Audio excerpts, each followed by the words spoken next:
ৰূপে যোৱাকালি যিটো ডিগবৈ নিচিনা ঠাই, ডিগবৈ এখন একেবাৰে শান্তিপ্ৰিয় ঠাই। আগে পিছে এনেকুৱা ধৰণৰ কেতিয়াও ডিগবৈ চহৰখনত এনেকুৱা ঘটনা হোৱা নাই। কিন্তু একাংশই কিছুদিনৰ পূৰ্বে আমি শুনি আছিলোঁ এই ডিগবৈ চহৰৰ যিখন চাৰিআলিৰ মাছ বজাৰখন আছে, অতিপাত যিসকলে অনা অসমীয়াৰ ব্যৱসায়ীসকল আছে, বিহাৰীয়ে হওক মাৰোৱাৰীয়ে হওক, ইয়াত যিবিলাক মিয়া মুছলমানবিলাক আছে, এই সকলোবিলাকৰ কিন্তু দপদপনি অতিপাত হৈছে। যাৰ কাৰণে অতি নিৰ্মমভাৱে যোৱাকালি আমাৰ অতি সহজ সৰল চাহ শ্ৰমিক বুধেশ্বৰ গড়ক নিৰ্মমভাৱে দলবদ্ধ আক্ৰমণ কৰি হত্যা কৰিছে। কিন্তু যোৱাকালিৰ পৰা আমি শুনি আছোঁ পুলিচ প্ৰশাসনে কৈছে যে এই হত্যাকাৰী 5জন ব্যক্তিক আমি গ্ৰেপ্তাৰ কৰিছোঁ। কিন্তু এতিয়ালৈকে 5জন ব্যক্তি ক'ত আছে এতিয়ালৈকে কিন্তু পুলিচ প্ৰশাসনে আমাক জনোৱা নাই। আমাৰ সন্দেহ হৈছে পুলিচ প্ৰশাসনে কি আমাৰ ভয়ত কি ডিগবৈ নিচিনা সদৰ থানাত নথৈ ক'ত সিহঁতক লুকুৱাই ৰাখিছে, এইটো কথা স্পষ্ট কৰিব লাগিব পুলিচ প্ৰশাসন, নহ'লে ৰাইজৰ আগত এই হত্যাকাৰীসকলক গতাই দিব লাগিব, স্পষ্ট কথা।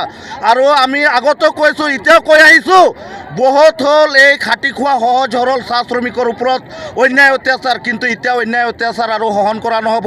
আমিও বীৰ বিৰচা মুণ্ডাৰ নাতি নাতনিয়ে কয় আমাৰো শৰীৰত তেজ আছে, আমিও কিন্তু আদিবাসীসকলৰ যিটো অস্ত্ৰ আছে ধনুকাঁড় উলিয়াবলৈ বাধ্য হ'ব। আমি যেতিয়া ধনুকাঁড় উলিয়াম কিন্তু সিহঁতি পিটিকা খাবলৈ সিহঁতৰ কিন্তু মানুহ এটাও বাচি নাথাকিব। আৰু ইয়াৰ পৰা এই প্ৰতিবাদস্থলীৰ পৰা আমি এটাই সুকীয়াই দিব বিচাৰিছোঁ, অতি শীঘ্ৰে এই বাংলাদেশী মিয়াসকলক ইয়াৰ পৰা টালি টোপোলা বান্ধি নিজৰ স্থানত যাবলৈ আমি আহ্বান জনাইছোঁ।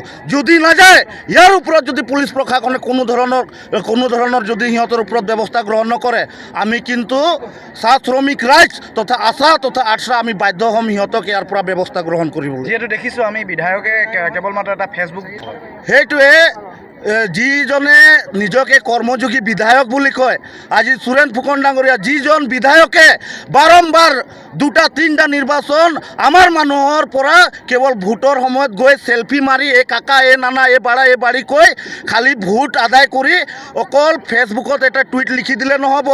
আজি ইয়াৰ পৰা স্পষ্ট হৈছে সেই বিধায়কজনৰ আমাৰ এই জনগোষ্ঠীৰ প্ৰতি কিমান শ্ৰদ্ধা আছে, কিমান মৰম আছে, কিমান আৱেগ আছে, কিমান অনুভূতি আছে। এনেকুৱা বিধায়কক কিন্তু আমি PF নাম কাটি বনাছ এবাৰ ইলেকশ্যনত দিম, তাৰ কাৰণে গোটেই ৰাইজে আদিবাসী বা চাহ শ্ৰমিক ৰাইজে সাজু হৈ আছে, এইটো কিন্তু স্পষ্ট কথা।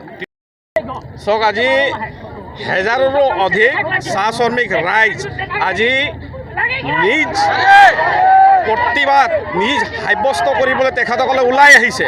আৰু তেখেতসকলে অনুভৱ কৰিছে যে বুধেশ্বৰ গড়ৰ দৰে ব্যক্তিক ডিগবৈৰ এই য'ত সভ্য সমাজে বসবাস কৰে ইয়াত তেখেতক হাত ভৰি বান্ধি কিনে মৰিয়াই মাৰি পেলোৱা হ'ল, হত্যা কৰি দিয়া হ'ল। গতিকে আমাৰ মূল দাবী আছে যিসকল নৰপিশা, যিসকল দুষ্কৃতিকাৰী, যিসকল কালি বুধেশ্বৰ গড়ক মৰিয়াই হত্যা কৰিলে, অকল 5জন ব্যক্তিক এতিয়া কৰায়ত্ব কৰি জেল হাজতলৈ প্ৰেৰণ কৰিছে। গতিকে আমাৰ পোনপটীয়া দাবী যে কোনো এটা ধূলিকণা বাচি যাব নালাগিব। তাত CCTV ফুটেজ আছে, যদি বুধেশ্বৰ গড়ৰ গাতো কোনো হাত দিছে সেইজন ব্যক্তিকো কিন্তু ৰেহাই দিয়া নহ'ব।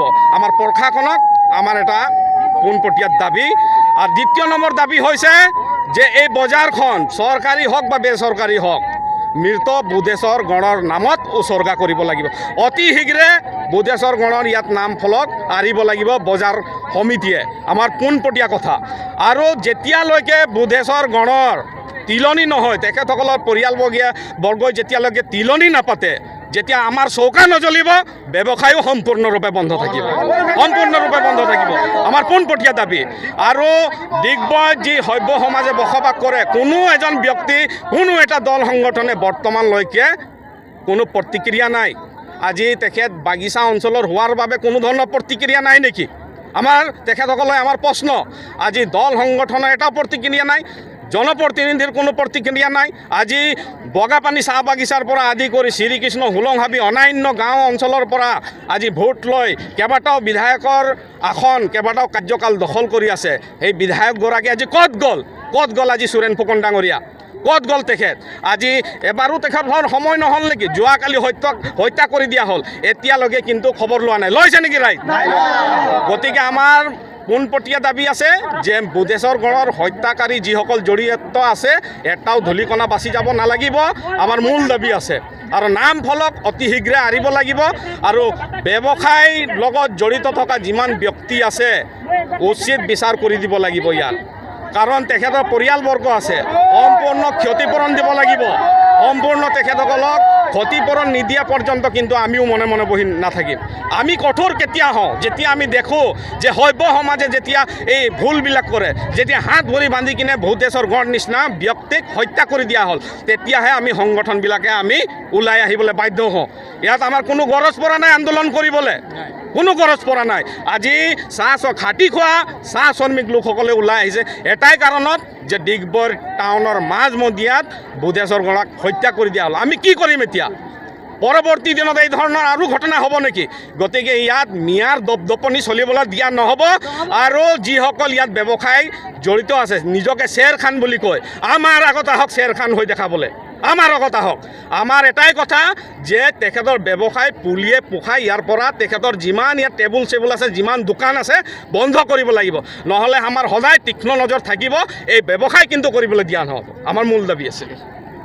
এই যে বুধেশ্বৰ গড় নিচিনা এজন নিৰস্ত্ৰ মানুহ এজনক ইয়াত হত্যা কৰা হ'ল।